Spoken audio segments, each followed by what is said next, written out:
Em is confident, she's a leader, she's artistic and creative and kind.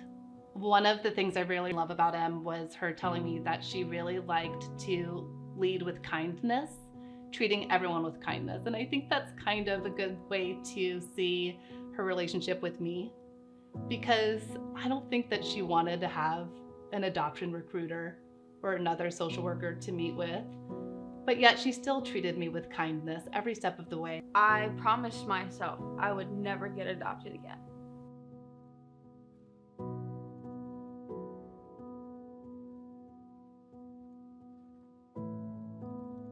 Macie was always that person. Before I knew I wanted adoption, she was always that person pushing me towards it. And I resented her at first, I'm not gonna lie. I thought she was the most annoying person. Em came as an emergency placement, adamant she never wanted to be adopted again. As a new foster parent, you're getting all those phone calls that you don't recognize and you're just answering your phone. One of those calls was Macie. She'd pick Em up from school and they'd go out, for their monthly check-in. I adored working with Macie. I loved the phone calls, learning more about Em, just giving me more information. That's helpful to know about your kid that you don't necessarily want your kid to have to bring up to you. She helped out a lot by basically reminding us that there's always that option. Even when it wasn't something that I wanted, it was always an option, and she always made good to remind us that maybe this isn't what you want right now, but that doesn't mean you can't change your mind. It was a very intense change for me, because I walked into this household and I felt so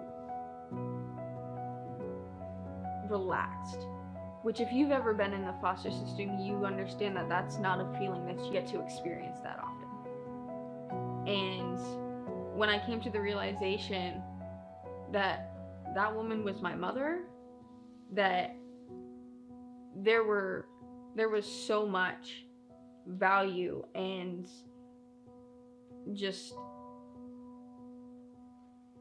credit that she gives me and makes me feel about myself, I started to realize that I loved her, that she was the closest thing to a mother I had ever really had. And having someone love me that unconditionally and knowing that I would do the same for her, that for me solidified that there was no way that I wasn't going to be adopted. One of the things that was great about Em too was she was sitting alongside me doing the work. All of the components of this model really makes it so we can be successful. And this work with recruiting or helping people achieve permanency through adoption is life-changing. And so being able to have the ability that we do with using this model, which gives us the time that we need for each kid, is so important. And I kind of said to Macie, can we slow down on this process a little bit? I want her to settle in.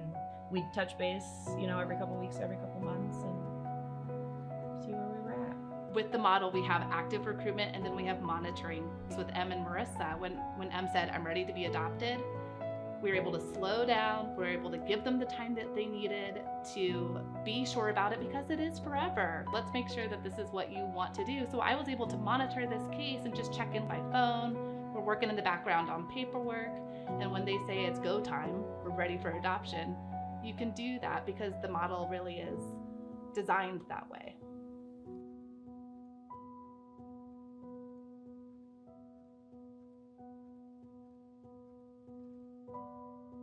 I still see the same Em that I did when I first met her.